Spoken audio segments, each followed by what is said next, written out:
analisa dan kajian saya. Saya nggak perlu harus ikut kubu Pak Darso ataupun kubu UYM ataupun kubu Pak Puspo ataupun kubu Jia TV.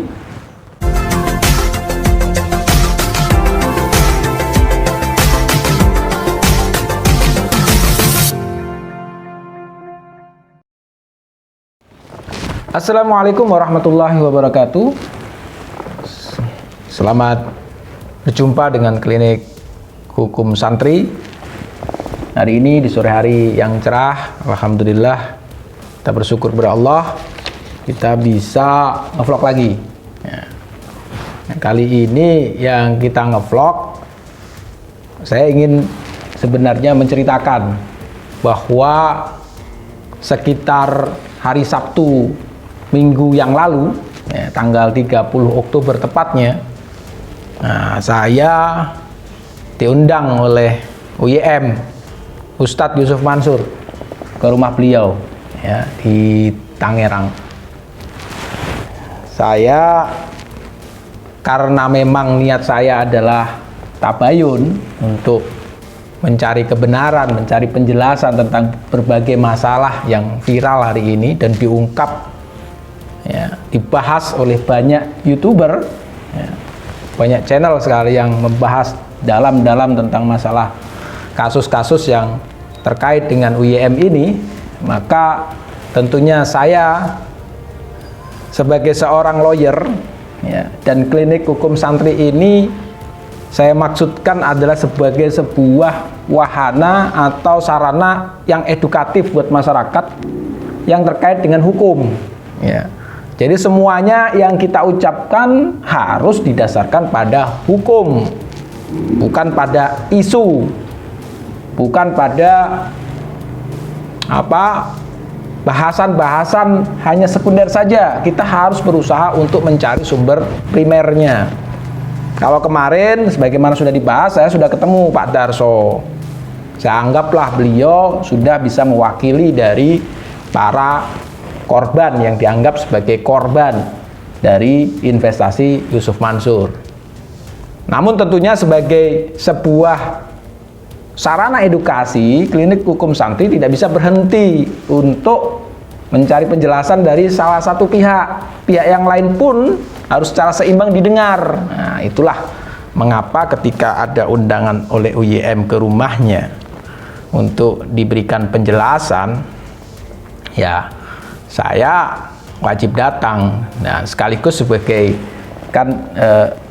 kita pun di dalam memberitakan sesuatu disuruh untuk tabayun.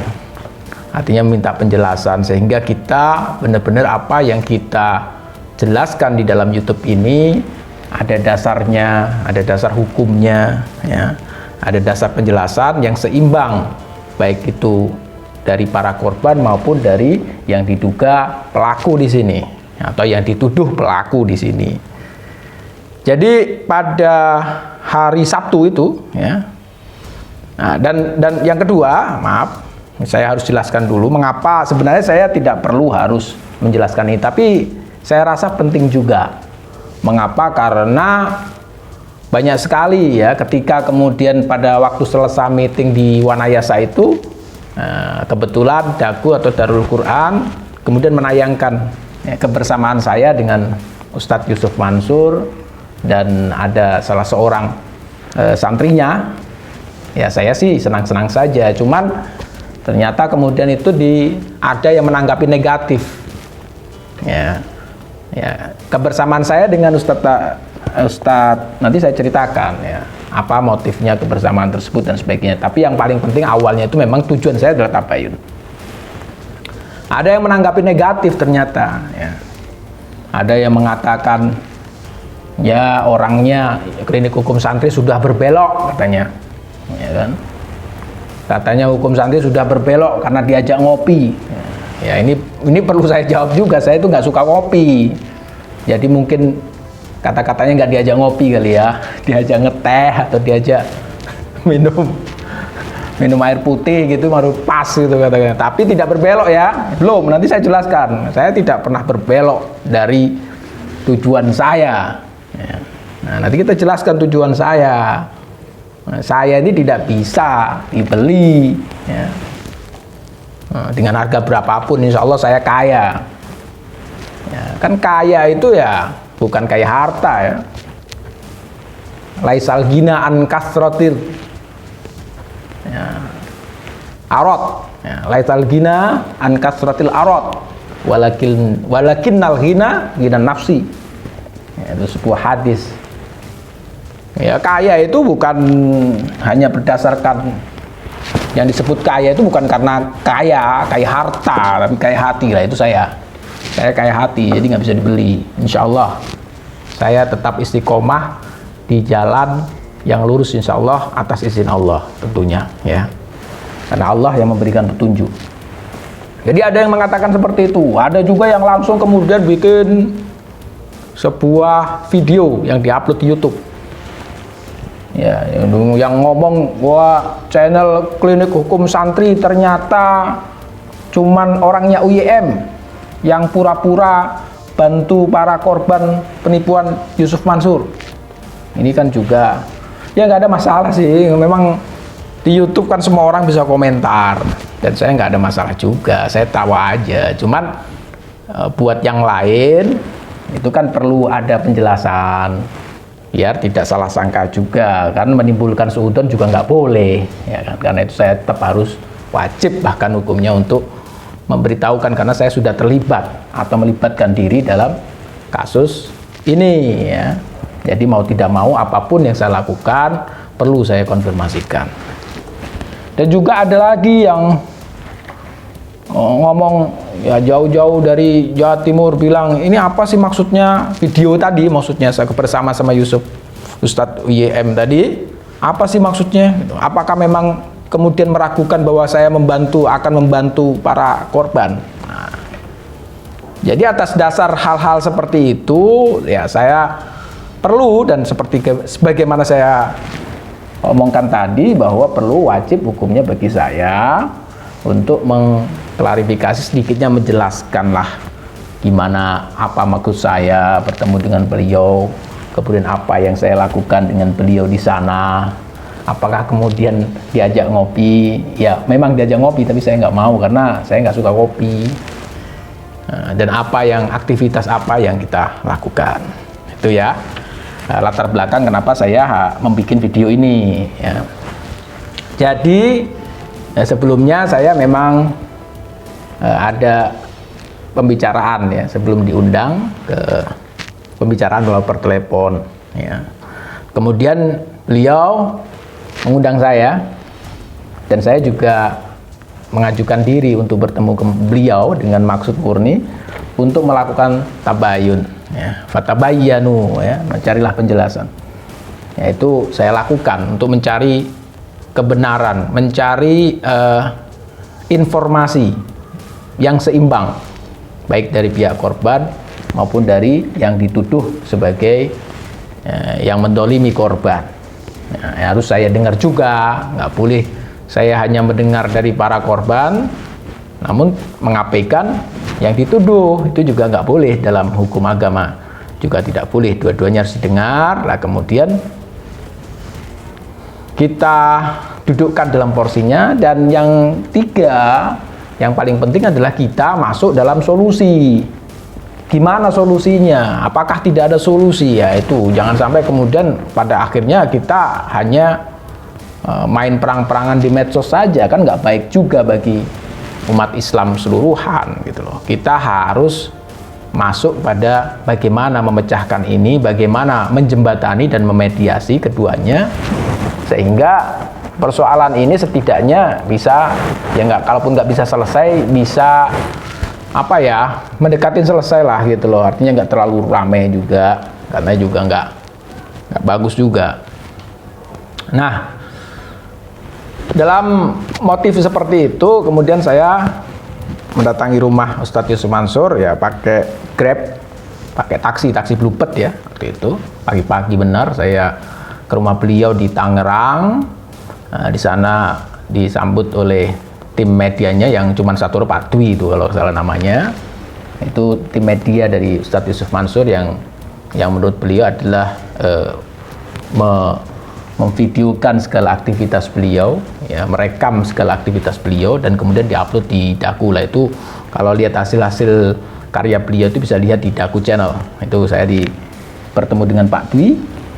Rumahnya ya menurut saya sih biasa-biasa saja dengan setingkat level OYM ya. Rumahnya sih ya biasa. Tapi ini saya lihat dari depan ya, saya belum masuk ke dalamnya. Saya yakin dalamnya kalau dia di YouTube ya lumayan mewah lah, lumayan dibandingkan rumah saya mestinya. Ya gitu. Jadi saya di sana disambut oleh, bukan disambut ya, bertemulah, tepatnya bertemu dengan Pak Dwi, kemudian diajak masuk dan diterima dengan baik oleh UYM ya. Nah di situ kita minum sarapan ya, alhamdulillah ya, sarapannya cukup sederhana ya, tapi kan nggak penting sarapannya, yang penting apa omongannya ya. Nah kemudian kita diskusi, ngomong ngalor ngidul ya, beberapa saya tanyakan kepada beliau ya, saya minta konfirmasi beberapa hal. Memang masing-masing kalau saya bandingkan ya ada yang sama, ada yang diakuin gitu. Misalnya katakanlah dalam masalah patungan usaha itu ya, berdasarkan pemahaman saya pada waktu meeting tersebut, OYM memang mengakui sebagai ya ada kesalahan, karena memang pada saat itu ya dia adalah seorang yang sangat semangat atau ide ya, punya ide yang besar, ide yang luar biasa ya. Katakan ini manusia yang penuh ide ya, saya bilang itu ya.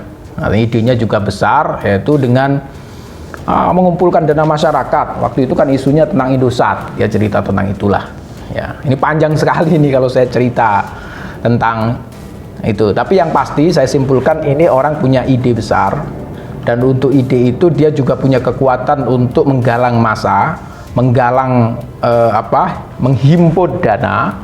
Nah dia kemudian meskipun kemudian pada saat itu dia tidak tahu caranya, dia tahu caranya tapi dia tidak tahu bahwa hal itu melanggar hukum gitu loh, yaitu dia melakukan crowdfunding.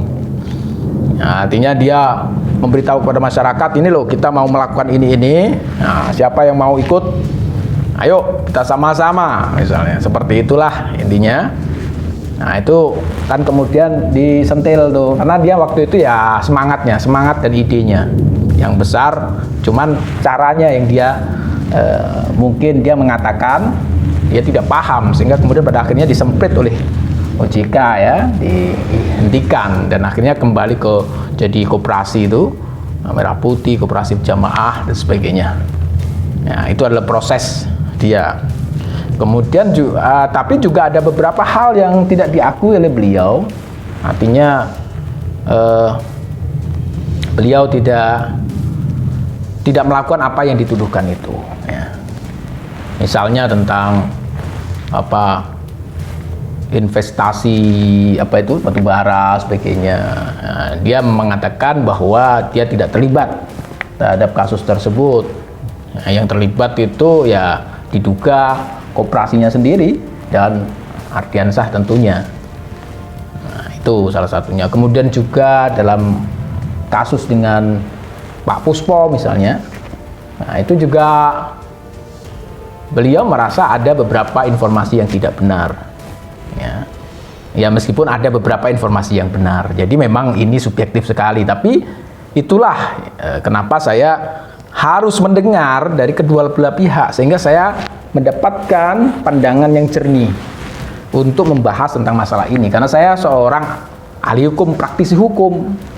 Apa yang saya omongkan, apa yang saya jelaskan di dalam klinik hukum, apalagi saya membawa nama santri, maka harus didasarkan pada tabayun masing-masing pihak, bukan memihak. Saya nggak mau jadi orang yang partisan memihak salah satu pihak ya. Kalau menurut persepsi hukum saya, berdasarkan bukti yang ada, saya katakan itu yang sebenarnya sesuai dengan bukti yang saya terima atau berdasarkan analisa dan kajian saya. Saya nggak perlu harus ikut kubu Pak Darso ataupun kubu UYM ataupun kubu Pak Puspo ataupun kubu Jia TV ya, ataupun kubu apa itu Daku Channel, nggak perlu saya ikut-ikutan. Ya, silahkan mereka bebas untuk beropini. Ya, tapi kalau klinik hukum santri karena membawa hukum, ya berarti semuanya harus didasarkan pada hukum, ya, pembuktian, tabayun, bukan omong kosong, bukan cuman isu-isu, ya, bukan cuman provokator. Ya, itu klinik hukum karena saya bawa nama hukum, ya, ingat tuh. Kalau bukan klinik hukum, klinik politik bisa saja seperti itu. Kalau politik kan bebas-bebas saja. Atau klinik biasa atau apa ya? Ya pokoknya channel news. Nah, misalnya. Ya nggak masalah, ngomong sembarangan juga nggak masalah karena memang tidak membawa nama hukum. Apalagi satu yang sangat berat juga, hukum santri lagi.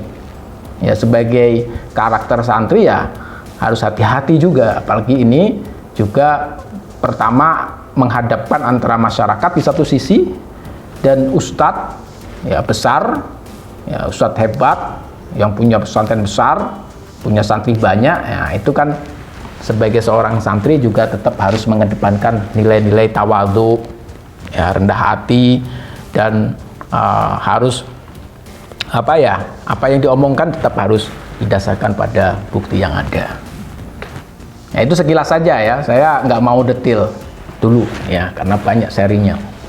Nah kemudian setelah kita bicara-bicara sekilas ya tentang hal itu, kemudian memang sebelumnya kan pernah saya diundang sama UIM ini untuk hadir di dalam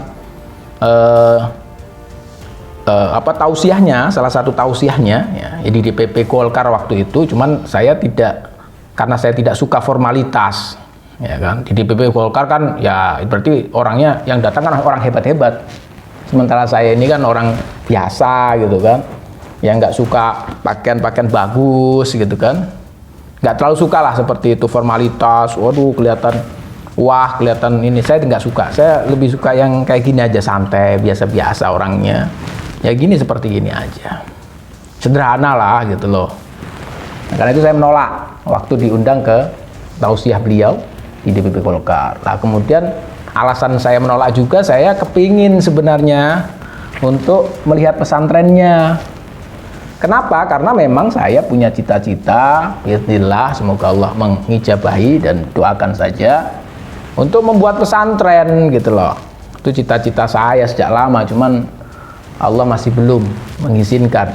Ya semoga dalam waktu dekat Allah mengizinkan dan memberikan kemudahan saya untuk merealisasikan cita-cita saya untuk membuat pesantren. Ya pesantren ya, mirip-mirip Darul Quran atau mirip-mirip pesantren yang lain. Nah itulah, dalam kerangka itu, karena Ustadz Yusuf Mansur itu juga punya pesantren, selain saya ingin tabayun, menggali informasi terkait dengan kasus ini, juga sebagaimana saya juga pergi ke Pak Darso sama saja, cuman ketemuan saya dengan beliau singkat, jadi nggak begitu banyak informasi yang dapat.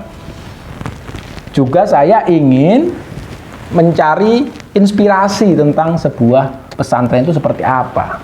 Darul Quran ini sering saya dengar, cuman saya belum pernah melihat ya, Darul Quran itu seperti apa. Alhamdulillah dengan welcome sekali UIM ya menyambut itu dan membawa saya keliling ke pesantren beliau yang di Tangerang ya, yang luar biasa besar juga ya. Pesantrennya mungkin sekitar 4.000-an ya kalau nggak salah. Ya, nanti kalau memang salah dibenarkan saja, di komen saja di sini ya. Apa yang khusus ya, yang ada sekolahnya ya, sekolah SD sampai universitas, institut, luar biasa sekali. Nah, saya diajak keliling, saya alhamdulillah, saya dengan seperti itu saya ingin mencari inspirasi. Oh ini model pesantren seperti ini yang pingin saya buat atau sebagainya. Ya ini cuman hanya sebagai inspirasi karena saya juga biasanya memang ke pesantren-pesantren untuk melihat pesantren mana yang kira-kira bagus untuk kita implementasikan atau kita wujudkan sebagai pesantren yang insya Allah saya asuh ya, bukan berarti milik saya, milik umat, cuman insya Allah saya ingin jadi guru, bukan lawyer. Ya, lawyer ini mungkin ya itu takdir Tuhan ya, perjalanan yang berliku-liku, tapi pada akhirnya saya sebenarnya di hati saya ingin jadi guru ngaji. Sederhana sekali kan. Tapi semoga Allah izinkan. Jadi saya diajak-ajak ke pesantrennya, setelah itu ke pesantren Darul Quran di Tangerang itu. Ya, diajak keliling sebagainya. Nah, kemudian pada akhirnya diajak ke yang di Wanayasa itu, Darul Quran Wanayasa ya. Jadi Darul Quran di Wanayasa itu ada dua ya. Yang pertama Darul Mansur ini. Ya kalau masih ada lagi nanti kalau salah ya dikoreksi. Yang saya tahu waktu diajak jalan tuh yaitu Darul Quran Darul Mansur ya. Nah, yang kedua adalah Takhasus. Takhasus ini gratis ya para netizen sekalian. Jadi di dalam Darul Quran itu memang ada yang gratis. Kalau saya berdasarkan pemahaman saya dan riset saya itu mungkin yang gratis sekitar 400-an santri. Ada 11 takhasus sekarang. Ya, program takhasus program gratis. Nah, salah satunya di Darul Quran Wanayasa, ini takhasus. Santrinya sekarang sekitar 60-an, tapi katanya nanti ada penambahan sehingga menjadi 100. Ya. Dan juga ada Darul Mansur, ini santrinya sudah banyak sekali juga. Takhasus yang besar juga ada di Cikarang, nah itu besar juga. Nah, ini saya diajak keliling-keliling situ. Nah, kebetulan yang takhasus ini yang pengasuhnya sudah baru membeli tanah di belakangnya, jadi di situ lihat keindahannya ya, kita jalan-jalan situ ya, kita nikmati aja sambil ngobrol sana sini sambil tabayun sedikit-sedikit gitu kan. Nah itulah jadi motif saya di situ bukan atau saya semuanya itu ya, saya pergi ke sana dengan uang saya sendiri ya.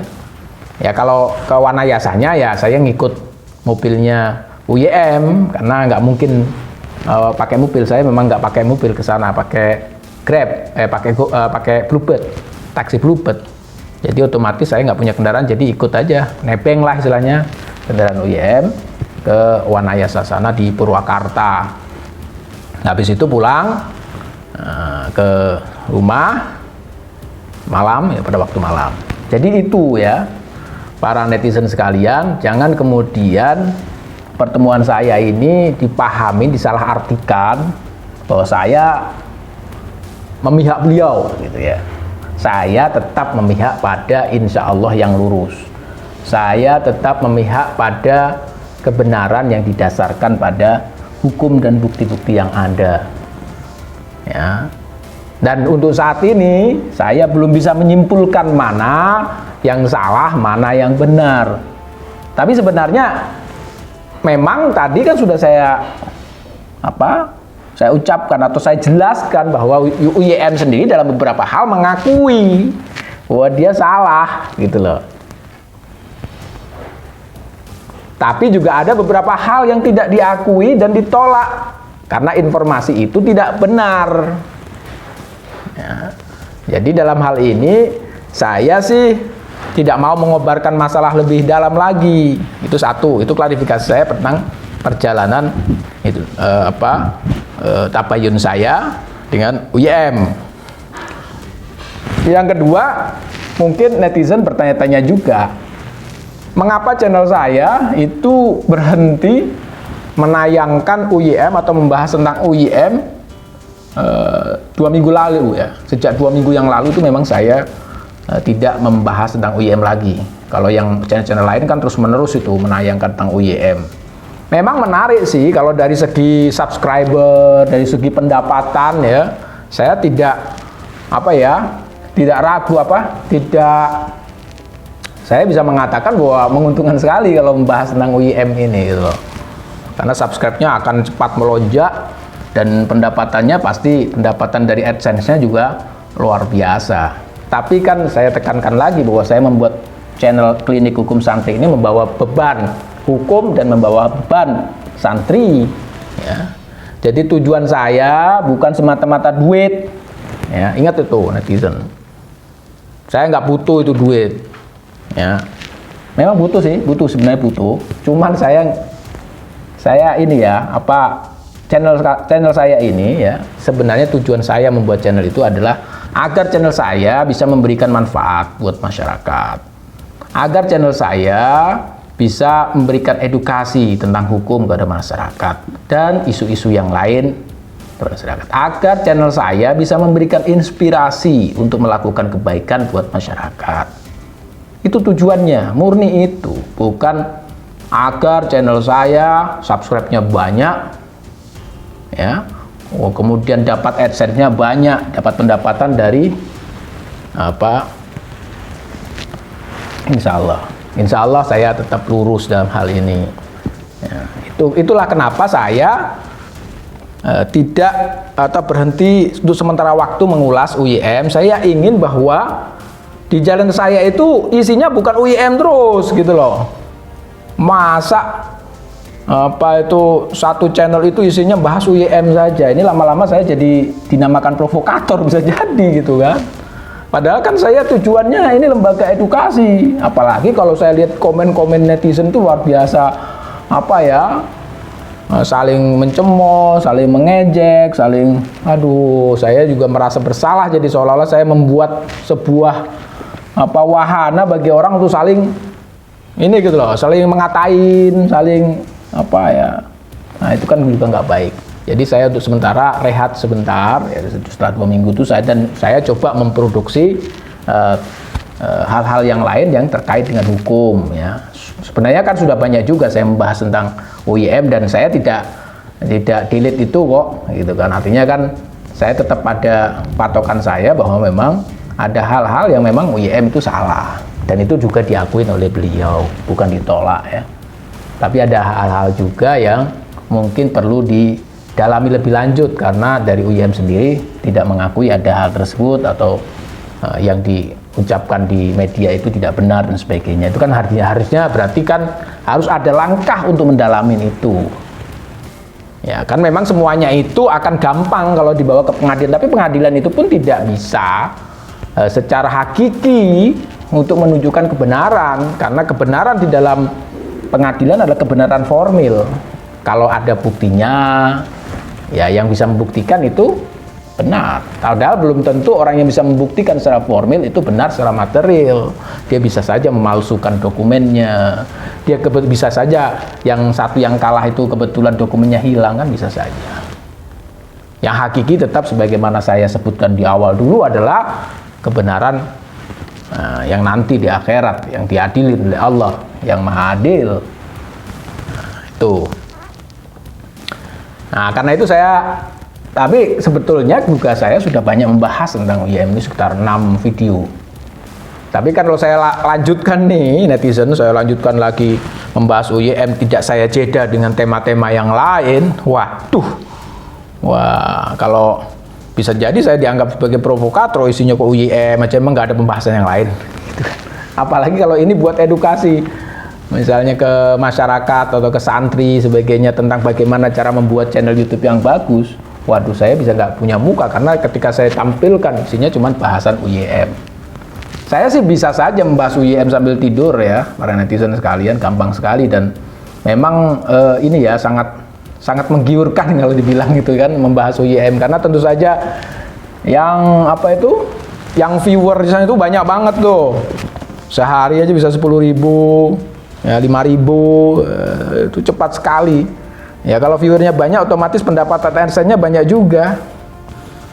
Nah, tapi kan tadi klinik saya harapkan bukan menjadi hanya bertujuan seperti itu gitu loh. Kalaupun misalnya dapat AdSense, alhamdulillah atas izin Allah, ya kan. Dapat viewer yang banyak, alhamdulillah, dan insya Allah atas izin Allah juga, ya kita bisa bermanfaat itu AdSense-nya ke masyarakat gitu kan. Kita kembalikan ke masyarakat, apa yang dari masyarakat kita kembalikan ke masyarakat. Itu sebenarnya tujuannya. Ya, itu yang kedua. Ya, kenapa kita untuk sekitar 2 minggu lah ya saya tidak membahas tentang UIM. Ya karena saya tidak mau di dalam channel saya isinya tentang UIM saja.